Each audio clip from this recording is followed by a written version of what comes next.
सुखदेव भगवान परीक्षित महाराज के समक्ष वर्णन करते हुए बोलने लगे, हे परीक्षित, जाये उत्तान पादस्य सुनीति सुरुचिस्तयो सुरुचि प्रेयसी पत्नियों नेतरायत सुतो ध्रुव। मनु जी महाराज के पुत्र हैं उत्तानपाद। इनकी दो पत्नियां, एक का नाम सुनीति, दूसरे का नाम सुरुचि।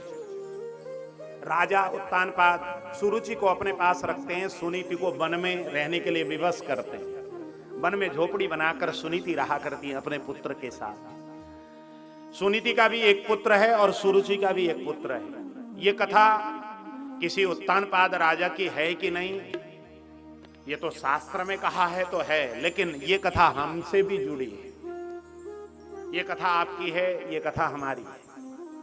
हर उत्तानपाद की दो पत्नियां होती हैं और हम सब उत्तानपाद हैं। जब मां के गर्भ से पैदा होते हैं तो उस समय हमारे सिर ऊपर होते हैं, सिर नीचे होता है और पांव ऊपर की ओर होता है, इसलिए हम उत्तानपाद। और हमारी दो पत्नियां, अब यहां माताएं कह सकती हैं कि हमारे पत्नी नहीं पति होते हैं। यहां तत्व की चर्चा हो रही है, इसलिए पत्नी ही मान लो आप भी। थोड़ी देर के लिए आप भी पुरुष अपने आप को मान लीजिए। एक का नाम सुनीति, एक का नाम सुरुचि। सुनीति का मतलब जो नीति पर चले, जो नियम पर चले, जो पुरखों के बताए हुए मार्ग पर चले, जो परंपराओं का पालन करे, जो नीति नियम का पालन करे, जो कानून का पालन करे, जो सत्कर्म करे, वो तो है सुनीति। और जो नहीं नहीं, हमको कौन रोकने वाला है, हमारे मन में जो आएगा वो करेंगे, हमारे मन में जो आएगा वो खाएंगे पिएंगे, हमारे मन में जो आएगा वो पहनेंगे, ये परंपरा क्या होती है? 21वीं शताब्दी है। दुनिया भर के कुतर्क लेकर जो हर समय कुतर्क करे वो है सुरुचि, मनमर्जी जिसको बोलते हैं। जो मनमुखी है वो सुरुचि है और जो गुरुमुखी है वो सुनीति है। गुरुमुखी का मतलब जो अपनी परंपरा को मानता हो, अपने पूर्वजों के बताए हुए मार्ग पर चलता हो। और देखो, सुनीति का भी एक पुत्र, सुरुचि का भी एक पुत्र। सुनीति का पुत्र है ध्रुव। ध्रुव का मतलब अटल, ध्रुव का मतलब विश्वास, ध्रुव का मतलब चमक, ध्रुव का मतलब प्रकाश, ध्रुव का मतलब दिव्यता, ध्रुव का मतलब ओज, ध्रुव का मतलब भगवान का भक्त, ध्रुव का मतलब आनंद, ध्रुव का मतलब दिव्यता, ध्रुव का मतलब कांति, ध्रुव का मतलब शांति, ध्रुव का मतलब दांति, ध्रुव का मतलब परमात्मा का भक्त। और उत्तम का मतलब, उत्तम कौन है? उत्तम सुनने में तो अच्छा लगता है, अरे मुझे अच्छा लग रहा है ना, यही तो कहते हैं सुरुचि वाले। लेकिन उत्तम अच्छा लगने से अच्छा नहीं होता, स्वयं को अच्छा लगने से अच्छा नहीं होता। उत्तम दो शब्द जोड़कर बना है, उत और तम। उत का मतलब होता है गहन, तम का मतलब होता है अंधकार। देखो, आपको यदि समझ नहीं है तो कोई जरूरी नहीं है कि आप सही मार्ग पर चल रहे हो। आपको समझ ही तो नहीं है, नहीं तो जो नशा करते हैं कोई वो सही करते हैं क्या? लेकिन करने वाले को अच्छा लगता है इसलिए वो करते हैं। तो इस प्रकार कुमार्ग पर चलने वाले का कल्याण नहीं होता, वो अंधकार की ओर आगे बढ़ता है। कहानी आगे बढ़ती है। सुनीति वन में अपने पुत्र ध्रुव के साथ रहती हैं, झोपड़ी में निवास करती हैं, रोज अपने पुत्र को अच्छी अच्छी बातें सिखाती हैं। कभी भी कोई नेगेटिव चर्चा अपने पुत्र से नहीं करती। अपने पुत्र को समझाती हैं, हे पुत्र, कभी भी दूसरे की अहित मत करना, जीवन में सदा करना तो दूसरों का हित ही करना। और सुनो, रोज परमात्मा को पूजन करो, परमात्मा को मानो, परमात्मा का भजन करो। सतमार्ग की बातें अपने पुत्र को सिखाती रहती हैं। अपने पुत्र को रोज पूजा घर में ले जाकर पूजा करवाती हैं। और अपने पुत्र को राजा की ओर से आए हुए, राजा केवल जौ भेज देते, उसी जौ का सत्तू बनाकर रानी अपने स्वयं ठाकुर जी को भोग लगाती और अपने पुत्र को वो सत्तू को घोलकर सत्तू पीने को देती। और स्वयं सत्तू को पानी में डालकर पी लेती। इसी से अपनी क्षुधा को दूर करती सुनीति। भोग लगाकर ठाकुर जी का पूजन करने के बाद अपने पुत्र को सत्तू खाने को दिया। बेटे ने सत्तू खा ली। उसके बाद माता सुनीति ने कहा, बेटा देखो, कभी कभी छोटे बच्चे खेलने जाना चाहिए, तुम कभी खेलने नहीं जाते, बेटा खेलने जाओ ना। देखो आज वो सामने ऋषि के बच्चे भी खेल रहे हैं, उन ऋषि कुमारों के साथ थोड़ी देर खेल आओ, जाओ बेटा। मां रोज खेलने जाने की बात करती, लेकिन ध्रुव रोज मना कर देता। नहीं मां, यदि मैं आपको अकेले छोड़कर खेलने चला गया तो आपको कुटिया में अकेले जानवर ने आकर यदि झपट्टा मारा तो आपकी रक्षा कौन करेगा। नन्हा सा 5 वर्ष का बालक जब इस प्रकार की बात बोलता, सुनीति का हृदय भर आता, आंखों से आंसू की धारा बहती। कितना सुशील बेटा है मेरा। लेकिन आज सुनीति मां ने जब कहा, बेटा तुम खेलने कभी नहीं जाते, आज जाओ ना, देखो ऋषि कुमार भी खेल रहे हैं। इतना सुनते ही बालक ध्रुव को लगा, यदि मैं आज भी खेलने नहीं लग गया तो मां को यह लग सकता है कि बेटा तो कहना मानता नहीं, इसलिए मुझे कभी कभी खेलने जब अवश्य जाना चाहिए। ऐसा सोचकर बालक ध्रुव मां को प्रणाम करके, ठीक है मां, आज मैं खेलने अवश्य जाऊंगा, इतना कहना था। मां भीतर दौड़ कर गई, कंघा लेकर आई, ध्रुव के बाल बांधिए,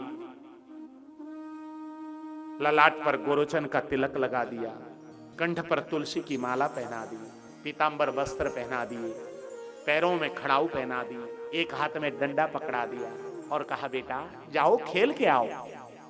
बेटे को जैसे ही खेलने के लिए भेजा है, बेटा खेल मैदान की ओर आगे बढ़ा। ऋषि कुमार खेल रहे थे, ऋषि कुमारों को जाकर ध्रुव ने प्रणाम किया और कहा, ऋषि कुमारों मैं आपके साथ खेलने के लिए आया हूं, मुझे भी अपने साथ खेल में शामिल करा लो। जैसे ही ध्रुव ने इस प्रकार की बात कही, ऋषि कुमार खेल रहे थे, उनमें से एक ऋषि कुमार दौड़ता हुआ आया और बालक ध्रुव के छाती पर धक्का दे मारते हुए कहा, तू तो परित्यक्ता का बेटा है, तू हमारे साथ खेलने लायक का नहीं, जा भाग। जैसे ही धक्का दिया, धड़ाम से बालक ध्रुव जमीन पर गिरा। कल्पना करो मेरे भाई बहन, बड़े भाव के साथ आज खेलने आया था वो बालक, लेकिन ऋषि कुमारों ने जैसे ही धक्का दी, आंखों से अश्रु की धारा बहाता हुआ वो बालक रोता बिलखता अपनी मां के पास पहुंचा है और मां के चरण में जाकर रोते बिलखते बालक ध्रुव ने कहा, मां आज तक मैंने कभी आपसे खिलौने नहीं मांगे मां, कभी पकवान नहीं मांगे मां, कभी पीतांबर वस्त्र नहीं मांगा, कभी मिष्ठान्न नहीं मांगा मां, आज अपनी झोली फैलाकर आपके सामने एक वस्तु मांगूंगा, ना मत कर देना मां। मुझे केवल इतना बता दो कि आपसे ऐसा क्या भूल हो गया था जिसके कारण हमारे पिता ने आपको और मेरा परित्याग कर रखा है। हे मां, मुझे केवल इतना बता दो और मुझे मेरे पिता का एक बार मकान बता दो, मैं पिता के पास जाकर अपनी ओर से आपकी ओर से मैं क्षमा मांग लूंगा और आपका वनवास यहां से छूट जाएगा। मां मुझे इतनी कृपा करके बता दो। इतना सुनकर माता सुनीति तो अधीर हो गई। बालक ध्रुव हिलकी भर भर कर रो रहा था। उस बालक को अपने छाती से चिपका लिया मां सुनीति ने और अपने बेटे को दुलार करते हुए कहा, बेटा ये बात तुमको किसने कही? नहीं बेटा, तुमको जिसने भी कही है ना कि तुम्हारे पिता तुमको और हमको परित्याग किए हैं, ये झूठ बात है बेटा। सच बात यह है कि हमको कुछ दिन तपस्या करनी थी, इसलिए हम वन में आकर रहते हैं। मां सुनीति कभी भी अपने पुत्र को अपने पिता के प्रति कुभाव न आ जाए, ऐसी बात कोई भी नहीं बोलती, इसलिए बात छुपाना चाहती है। और माता सुनीति के मन में आता है कि हो सकता है कि परमात्मा ये चाहते हों, ये बालक राजमहल के डल्लप के गद्दे में सोने लायक का बालक यहाँ वन में कुश के आसन में सोता है, इसलिए परमात्मा चाहता होगा कि ये बालक एक बार राजभवन में चला जाएगा तो राजा इसको देखकर अपने राजभवन में रख लेंगे, इसका वनवास छूट जाएगा। इस भाव से अभिप्रेरित होकर सुनीति ने अपने बालक को समझाते हुए कहा, बेटा तुम अपने पिता के पास जाना चाहते हो, कोई बात नहीं, मैं पिता का मकान बता देती हूँ। ये देखो, वो सामने जो भवन दिखाई दे रहा है ना, बड़ी सी बिल्डिंग, वो तुम्हारे पिता का भवन है। और सुनो, वहां जाकर पिता को दूर से प्रणाम मत करना, पिता के चरण में जाकर दंडवत करना, और तुम्हारे पिता तुमसे बहुत दुलार करेंगे। और सुनो, तो वहां एक छोटी माँ भी होगी, छोटी माँ को भी दूर से प्रणाम मत करना, छोटी माँ के चरण में जाकर दंडवत करना। छोटी माँ तुमको बहुत पकवान देगी, खिलौने देगी, बहुत सारे वस्त्र देगी, मिष्ठान्न देगी बेटा, तुमको बहुत प्यार करेगी।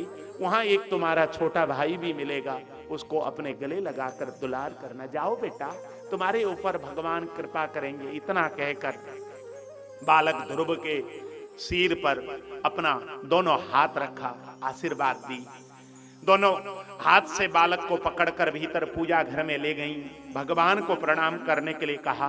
बालक ध्रुव ने भगवान को प्रणाम करके आशीर्वाद लेकर, माँ का आशीर्वाद लेकर जैसे ही अपने पिता के घर की ओर प्रस्थान किया, जहां तक उस बालक को जाते हुए देखा, सुनीति ने एक टक लगाकर देखती रही। जैसे ही दिखना बंद हुआ, भीतर पूजा घर में आकर भगवान के सामने बार बार प्रार्थना करती है, हे भगवान, मेरे पुत्र को आपकी नजर की आवश्यकता है। गोविंद, मेरा पुत्र अपने पिता के प्रति कुभाव लेकर न लौटे। परमात्मा, इतनी कृपा मेरे ऊपर रखना। बार बार सुनीति रो रही है, प्रार्थना कर रही है भगवान को।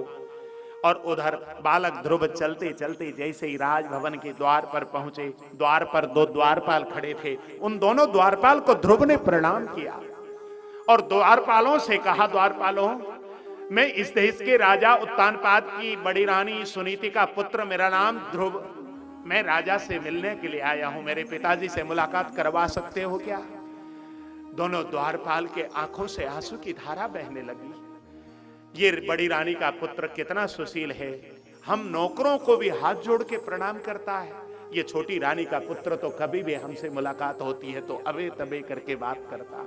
राजकुमार, आप राजा साहब से मिलने आए हो, आओ आओ राजकुमार, आपको हम लेकर के चलेंगे। दोनों द्वारपाल ध्रुव के आगे आगे जा रहे हैं, ध्रुव पीछे पीछे। और जैसे ही उच्च आसन पर बैठे हुए उत्तानपाद राजा ने ध्रुव को आते हुए देखा है, उस ध्रुव को देखते ही साधु के भेष में बालक को देखा, कोई ऋषि कुमार आ रहे हैं, ऐसा सोचकर राजा उत्तानपाद अपने आसन को छोड़कर दौड़ लगाकर ऋषि कुमार को स्वागत करने के लिए आगे बढ़े। ध्रुव आगे बढ़कर पिता के चरण में साष्टांग दंडवत करते हैं और कहते हैं, पिताश्री, मैं सुनीति रानी का पुत्र, मेरा नाम ध्रुव, मैं आपको प्रणाम करता हूं। इतना कहना था। राजा उत्तानपाद भाव विभलित हो गए, आंखों से आंसू की धारा बह पड़ी। मेरा पुत्र इतना बड़ा हो गया है, इतना सुंदर है मेरा पुत्र, बेटा आजा, बेटा मेरी गोद में आजा। जैसे ही हाथ फैलाया है, राजा उत्तानपाद भाव विभलित होकर, उसी समय छोटी रानी पीछे से चीखती हुई आई है, खबरदार उस बालक को गोद में लिया तो। और जैसे ही पीछे से आती हुई रानी को देखा, ध्रुव को माँ की बात याद आ गई। माँ ने कहा था छोटी माँ मिलेगी, छोटी माँ को चरण में दंडवत करना। दौड़ लगाकर छोटी माँ करता हुआ बालक ध्रुव, 5 वर्ष का नन्हा सा बालक, अपनी छोटी माँ को दंडवत करने के लिए जैसे ही सुरुचि के पास गया है और सुरुचि के चरण में साष्टांग दंडवत जैसे ही बालक ध्रुव ने किया, उस समय सुरुचि रानी ने लात का ठोकर मारी है। कल्पना करो, 5 साल का बालक माँ के ठोकर से दूर जाकर गिरा है। कल्पना करो मेरे भाई बहन, उस बालक के मन में माँ के प्रति क्या भावना रही होगी। कुछ बोला नहीं वो बालक, आंखों से केवल आंसू बहाकर कभी माँ के चेहरे की ओर देखता है, कभी पिता के चेहरे की ओर देखता है। एक टक लगाकर बहुत देर तक देखता रहा, रोता रहा, मन मन में अनेक प्रश्न अपने मन से पूछता रहा। क्या मैं अपने पिता के गोद में भी बैठने का अधिकार नहीं रखता? क्या मैं छोटी माँ को दंडवत करने का भी अधिकार नहीं रखता? मुझे प्यार नहीं करना था तो इतना ठोकर मारने की भी क्या आवश्यकता थी? अनेक प्रकार के प्रश्न उस बालक के मन में घूम रहे, लेकिन बहुत देर तक कभी कातर नजरों से अपनी माँ की ओर, अपने पिता की ओर बार बार देखता जा रहा है। आंखों से आंसू की धारा बहती जा रही है बालक ध्रुव की। बहुत देर जब हुई तब सुरुचि चीख पड़ी, हे दुष्ट बालक, तू यदि अपने बाप के गोद में बैठना चाहता है तो जा, तपसाराध्य पुरुषम तस्यैवानुग्रहेण में गर्भित्वम साधयात्मानम यदिच्छसि नृपासनम। तू यदि अपने बाप के गोद में बैठना है तो जाकर तपस्या कर, और तपस्या जब पूर्ण हो जाए, भगवान जब तेरे सामने प्रकट होना, भगवान से वरदान मांगना, अगले जन्म में तुझे भगवान मेरे गर्भ से जन्म दे देंगे, और मेरे गर्भ से जब तुझे जन्म मिलेगा ना, तभी तुझे अपने बाप के गोद में बैठने का सौभाग्य मिलेगा, नहीं तो तू तो अभागा है। ये शब्द जैसे ही सुरुचि माँ ने कही, बालक ध्रुव की हिलकियां और ज्यादा बढ़ गईं। हिलकी भर भर कर बालक जोर जोर से जब बिलखने लगे, उस समय सुरुचि चिल्लाकर बोलने लगी, हे द्वारपालो देखते क्या हो, इस बालक को द्वार के बाहर ले जाकर पटक आओ।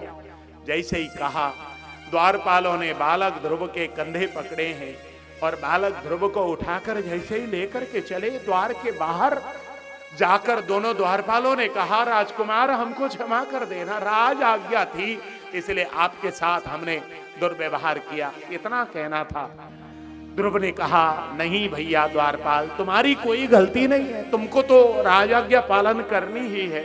इतना कहकर रोते बिलखते बालक ध्रुव अपनी माँ के पास पहुंचे, माँ के चरण में जाकर बहुत बिलख बिलख कर रोए हैं, माँ मैं और कुछ नहीं जानता, मुझे पिता के गोद में बैठना है, माँ जिद करने लगी। तब सुनीति माँ बोलने लगी, बेटा जहां से धक्का मिलता हो ऐसे पिता के गोद में क्यों बैठना चाहते हो? यदि गोद में बैठना है तो तेरी छोटी माँ ने ठीक ही तो कहा, बेटा परम पिता के गोद में बैठने की इच्छा जाहिर करो और तपस्या करो बेटा, तपस्या करने के बाद भगवान अपने गोदी में बिठाएंगे तो कोई वहां से धक्का नहीं देगा। तत्काल बालक ध्रुव ने मां की चरण पकड़ी है और मां से तपस्या करने की विधि पूछी, मां ने तपस्या की विधि बताई। बालक ध्रुव ने मां के चरण पकड़कर आशीर्वाद मांगा, मां मैं अभी तपस्या करने जाना चाहता हूं, मुझे आशीर्वाद दो। मां ने दोनों हाथ बालक ध्रुव के सिर पर रख दिए और मां से आशीर्वाद लेकर पूजा घर में जाकर प्रणाम किया है बालक ध्रुव ने। और जैसे ही तपस्या करने के लिए घर से निकला बालक ध्रुव, उस समय जहां तक बालक ध्रुव को जाता हुआ देखा वहां तक सुनीति रानी देखती रही। जैसे ही दिखना बंद हुआ, भीतर पूजा घर में जाकर भगवान से प्रार्थना किया है, भगवान मेरे पुत्र को मैंने आपके हवाले कर रखा है, परमात्मा वन में उस बालक की सुरक्षा करने की जिम्मेवारी आपकी प्रभु, वो बालक आपके प्रति वितृष्णा लेकर न वापस आवे, इतनी प्रार्थना है आपसे। बार बार माता सुनीति भगवान को प्रार्थना करती है। जब बालक ध्रुव वन की ओर प्रस्थान कर रहा था, रास्ते में नारद जी से मुलाकात हुई है। नारद जी ने उस बालक को दीक्षा मंत्र प्रदान किया है। बालक जो भी भगवान के तपस्या करने के लिए जाता है ना, उसको गुरु धारण कराना आवश्यक तो होता है। बिना गुरु धारण किए भगवान की प्राप्ति नहीं होती, इसलिए तुझे मैं मंत्र देता हूं, ऐसा कहकर नारद जी ने मंत्र प्रदान किया। बालक ध्रुव चलते चलते मथुरा पहुंचे हैं। ध्रुव टीले में खड़े होकर पीपल के पेड़ के नीचे बालक ध्रुव ने अपनी तपस्या आरंभ की। बहुत कठोर तपस्या करता है बालक। वन के वृक्षों को बड़ी चिंता होने लगी, ये बालक, इसकी मां नहीं, इसके पिता नहीं, इसको भोजन का कौन प्रबंध करेगा। यमुना को चिंता हो गई और यमुना अपनी अपनी जो बेग है उसको राह परिवर्तन करके बहने लगी और अपने नदी के धारा में फल के वृक्ष बहाकर लाकर उस बालक के तपस्थली के बाहर लाकर छोड़ देती। फल के वृक्ष जिसमें पके पके फल लदे होते थे। बालक ध्रुव जब यमुना में स्नान करने जाता तो उन फलों को देखकर उसको आहार बना लेता। ऐसे यमुना ने बालक ध्रुव की तपस्या में सहायता की। वन के जो बड़े बड़े जानवर हैं बालक ध्रुव की तपस्या में सहायता करने के लिए आकर बालक ध्रुव के चारों तरफ सुरक्षा का घेरा बनाकर खड़े हो गए। बाघ, भालू, चीते ये सब आकर सुरक्षा के गार्ड की तरह खड़े हो गए। वन के बड़े बड़े फन वाले नागों ने मन में विचार किया कि इस बालक की तपस्या में हम कैसे सहायक बन सकते हैं।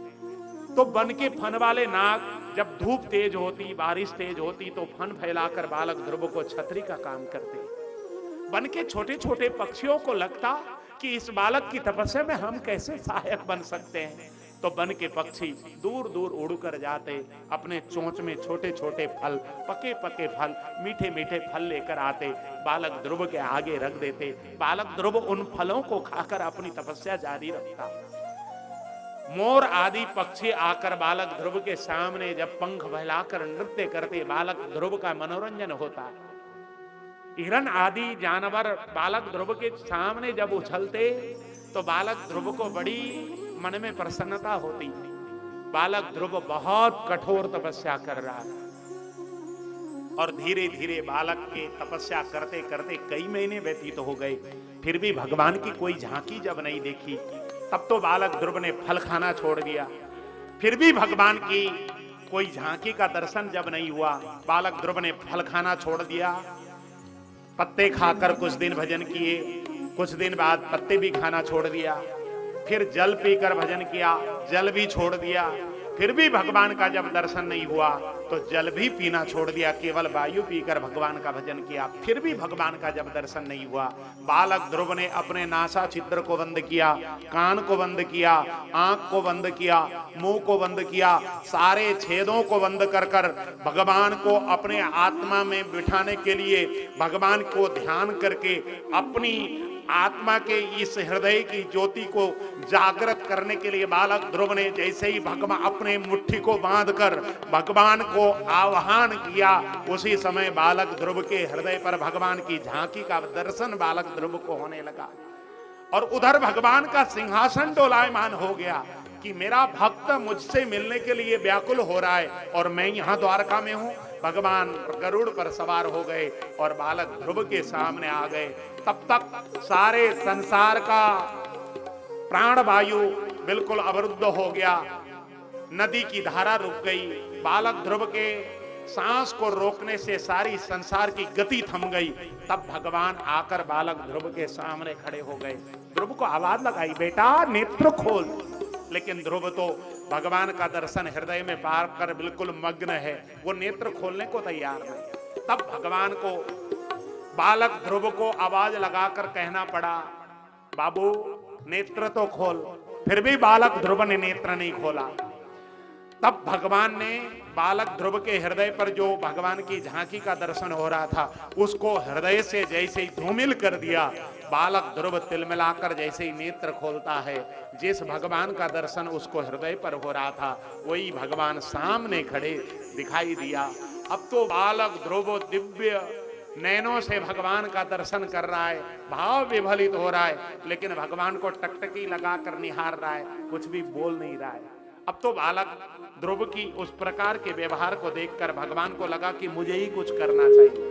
तब भगवान ने अपने हाथ का शंख को बालक ध्रुव के गाल पर जाकर जैसे स्पर्श कराया। कृतांजलिं ब्रह्ममयेन कंबुना पस्पर्श बालम कृपया कपोले। भगवान ने जैसे ही कंबु शंख से बालक ध्रुव के गाल को स्पर्श कराया। अब तो बालक ध्रुव दिव्य श्लोकों से भगवान की स्तुति करने लगा। करे भी क्यों ना, क्योंकि मूकं करोति वाचालं पंगुं लंघयते गिरिं यत्कृपातमहं वन्दे परमानंद माधवम्। जिनके ऊपर भगवान की महती कृपा होती है, गूंगा दिव्य श्लोक से स्तुति करने लग जाता है, बहरे सुनने लग जाते हैं, लंगड़े बड़े से बड़े पर्वत को लांघ सकते हैं। ये तो बिल्कुल स्वस्थ है। अब ये दिव्य श्लोकों से भगवान की स्तुति करने लगा। सोऽन्योऽन्त प्रविश्य मम वाचमिमां प्रसूप्ता संजीवयत्यखिल शक्तिधरा अन्याश्च हस्तचरण श्रवणात् गदे प्राणान्नमो भगवते पुरुषाय तुभ्यम्। हे प्रभु, मैं तो अबोध बालक हूं, 5 वर्ष का बालक, मुझे कुछ आता जाता नहीं, इसलिए आपसे हाथ जोड़कर विनती है आप ही मेरे अंतःकरण में समाहित हो जाइए, मेरे रोम रोम में आप प्रवेश कर लीजिए और मेरे शरीर के द्वारा, मेरी वाणी से आप अपनी स्तुति मेरे द्वारा करवा लीजिए। मुझे तो स्तुति करना नहीं आता, आप पहले मेरे शरीर में प्रविष्ट हो जाओ और मेरी वाणी से आप अपनी स्तुति करवाओ। कल्पना करो मेरे भाई बहन, 5 वर्ष का नन्हा बालक इतने दिव्य भाव से अपने परमात्मा की स्तुति कर रहा है। हे सबसे शोभा न्यारी रमण बिहारी की, सबसे शोभा न्यारी रमण बिहारी की, जाऊं बार बार बलिहारी मेरे रमण बिहारी की, जाऊं बार बार बलिहारी मेरे रमण बिहारी की, है सबसे शोभा न्यारी रमण बिहारी की, है सबसे शोभा न्यारी रमण बिहारी की, जाऊं बार बार बलिहारी मेरे रमण बिहारी की, जाऊं बार बार बलिहारी मेरे रमण बिहारी की, रसिया रसिया रसिया रसिया रसिया रसिया रसिया रसिया, जाऊं बार बार बलिहारी मेरे रमण बिहारी की, जाऊं बार बार बलिहारी मेरे रमण बिहारी की।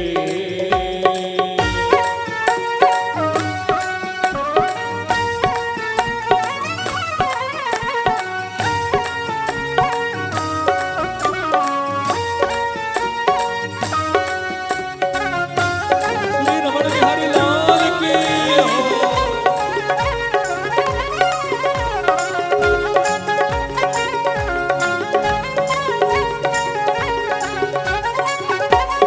गाए मुरली बजाए गुलाबी अधरों से, कस कस के तीर चलाए नसीली नजरों से, मुस्काए मुरली बजाए गुलाबी अधरों से, कस कस के तीर चलाए नसीली नजरों से, घुंघराली अलके नागिन सी लटकारी सी, घुंघराली अलके नागिन सी लटकारी सी, जाऊं बार बार बलिहारी मेरे रमण बिहारी के, जाऊं बार बार बलिहारी मेरे रमण बिहारी के, है सबसे शोभा नारी रमण बिहारी के, है सबसे शोभा नारी रमण बिहारी के, जाऊं बार बार बलिहारी मेरे रमण बिहारी के, जाऊं बार बार बलिहारी मेरे रमण बिहारी के।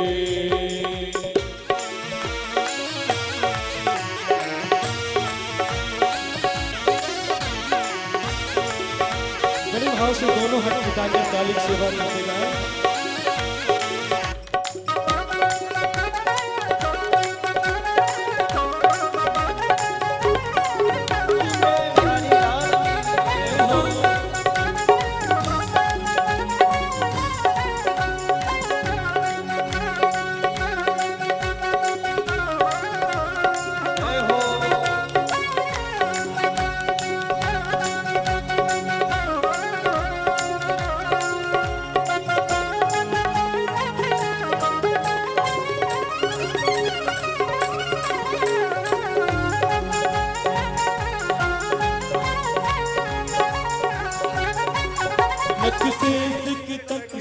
श्रृंगार जड़ाओ गहने हैं, काछिनिए गोटेदार पीतांबर पहने हैं।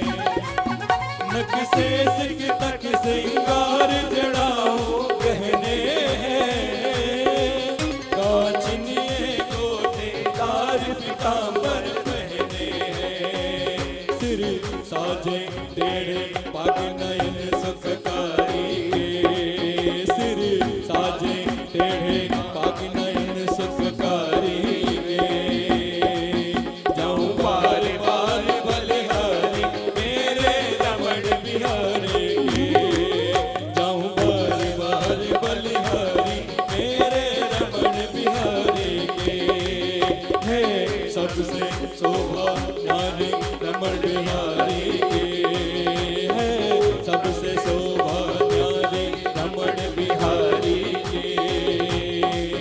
जाऊं बार बार बलिहारी मेरे रमण बिहारी के, जाऊं बार बार बलिहारी मेरे रमण बिहारी के।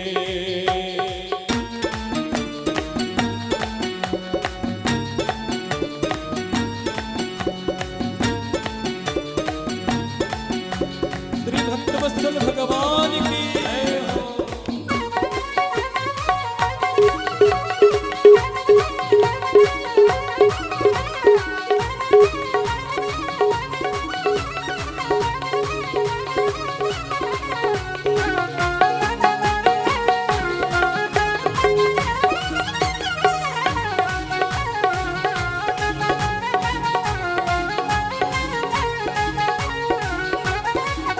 तुम साधन करे अपनाऊं ये मेरे बस में नहीं, तुम ही प्राणों के प्राण झूठी बात नहीं।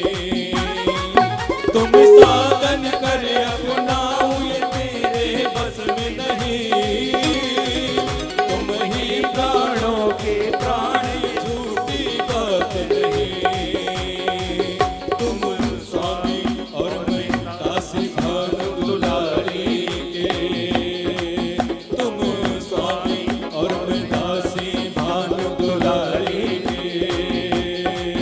जाऊं बार बार बलिहारी मेरे रमण बिहारी के, जाऊं बार बार बलिहारी मेरे रमण बिहारी के। है सबसे शोभा नारी रमण बिहारी के, है सबसे शोभा नारी रमण बिहारी के। जाऊं बार बार बलिहारी मेरे रमण बिहारी के, जाऊं बार बार बलिहारी मेरे रमण बिहारी के। रसिया रसिया रसिया रसिया रसिया रसिया रसिया रसिया। जाऊं बार बार बलिहारी मेरे रमण बिहारी के, जाऊं बार बार बलिहारी मेरे रमण बिहारी के। जाऊं बार बार बलिहारी मेरे रमण बिहारी के, जाऊं बार बार बलिहारी मेरे रमण बिहारी के। इस प्रकार बालक ध्रुव ने मेरे ठाकुर की बड़ी भाव भरी स्तुति की।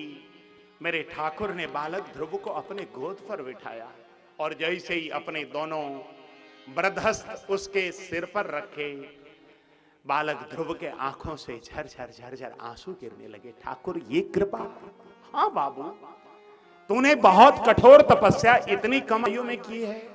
आज तक इतनी कम आयु का बच्चा किसी ने भी मेरी स्तुति, इतनी कठोर तपस्या इस आयु में नहीं की थी। तू पहला बच्चा है। इतना कहकर भगवान बोलने लगे, बेटा तू अपने पिता के भी गोद में बैठेगा।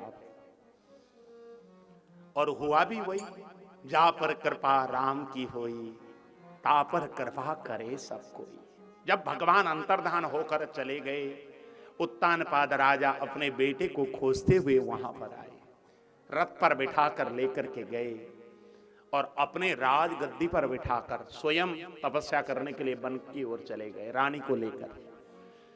इधर राजा ध्रुव बने। ध्रुव ने राजकाज संभाला। यक्षों से इनकी घनघोर युद्ध हुई, इनके भाई का वध कर दिया था यक्षों ने। बाद में मनोजी महाराज ने जाकर समझाया, बेटा तू जैसा संत पुरुष इस प्रकार युद्ध करे शोभा नहीं देता। 36,000 वर्ष तक राजा ध्रुव का राज चला इस पृथ्वी पर। 36,000 वर्ष तक, एक दो नहीं। अब आप कह सकते हैं कि 36,000 वर्ष तक तो मनुष्य जीवित भी नहीं रहता, आप कहते हो, आप कह सकते हैं, लेकिन आपको पता है सतयुग का मनुष्य 1 लाख वर्ष तक जीवित रहता था। 1 लाख वर्ष तक। इसलिए तो आप सुनते हैं ना, हजारों वर्ष की उन्होंने तपस्या की। जब तक आपकी आयु हजारों वर्ष की नहीं होगी, तब तक 1 लाख वर्ष की आयु नहीं होगी, तब तक हजारों वर्ष की तपस्या कैसे कर सकते हो। इसलिए सतयुग का मनुष्य 1 लाख वर्ष तक जीवित रहता था। और जब त्रेता आया तो 1 जीरो कम हो गया। कितना? 10,000 वर्ष मनुष्य की आयु। और जब द्वापर आया तो 1 जीरो और कम। कितना? 1,000 वर्ष मनुष्य की आयु। और जब कली आया तो 1 जीरो और कम, मनुष्य की 100 वर्ष आयु। ये तो अच्छा हुआ 4 ही युग थे। यदि 5वां होता तो 1 जीरो और कम होता, मनुष्य पैदा होता और मरता, पैदा होता और मरता, 10 वर्ष की आयु होती। हाँ, ये तो बहुत अच्छा हुआ। भगवान जानते हैं कि क्या करना है। और ध्रुव जब राज सिंहासन पर बैठे, 36,000 वर्ष इन्होंने राज किया, इनका मौत का समय आ गया। यमराज आ गए काल पास लेकर, यम पास लेकर, और ध्रुव के सामने आकर खड़े हो गए। ये राजभवन में अपना राजकाज निपटा रहे थे। उस समय ध्रुव ने जैसे ही काले कलूटे पुरुष को देखा, प्रश्न किया, हे ध्रुव तुम क्या करते हो? तब ध्रुव ने उस काले कलूटे पुरुष को पूछा कि तुम कौन हो, अपना परिचय तो दो।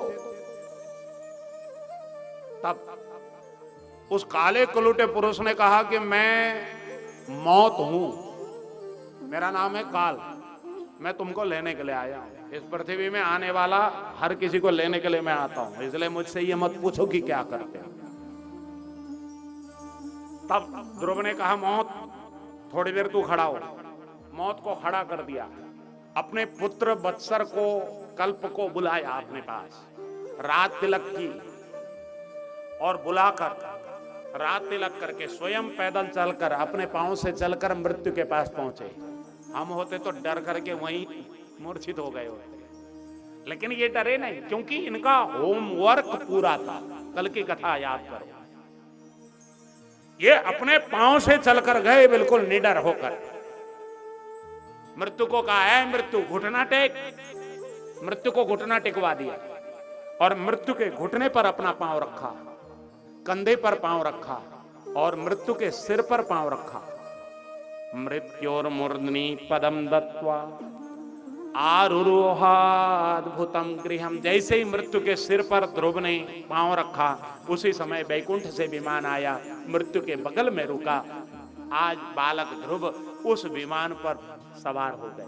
मृत्यु को सीढ़ी बनाकर, मृत्यु के सिर पर अपना पांव रखकर उस दिव्य विमान में आरूढ़ होकर जैसे ही ध्रुव ऊपर की ओर जाने लगे, उस समय थोड़ी ऊपर गए थे, ध्रुव ने विमान चालक से कहा, भैया इस विमान को एक बार फिर से पृथ्वी पर लेकर के चलो। विमान चालक बोलने लगे, क्या बात हो गई महाराज? तब ध्रुव ने कहा कि जब तक मेरी मां मेरे साथ नहीं जाएगी, तब तक मैं कहीं भी जाने के लिए राजी नहीं। मुझे मेरी मां को साथ में लेके जाना है। तब भगवान विष्णु के दूत बोलने लगे, ध्रुव एक बार जरा नजर उठाकर ऊपर की ओर तो देखो। ऊपर की ओर ध्रुव ने जैसे ही देखा, ऊपर एक दिव्य विमान पर बैठी हुई अपनी मां को जैसे ही देखा है, ध्रुव के आंखों से भाव विफलित होकर अश्रु की धारा बह पड़ी। मेरी मां मेरे से आगे जा रही है। हाँ भैया, तेरी मां तो तेरे से आगे जाएगी। तब ध्रुव को भगवान विष्णु के दूत ध्रुवलोक तक पहुंचाते हैं और ध्रुवलोक में जाकर ध्रुव आज भी ये संसार की निगरानी करते हैं, वहां से शासन को चलाते हैं। भगवान का भक्ति करने का परिणाम यह है कि वो जन्म जन्मांतर के लिए ध्रुवलोक के राजा बन गए। इसलिए मेरे भाई बहन, जीवन में किया हुआ भक्ति कभी भी निरर्थक नहीं जाता।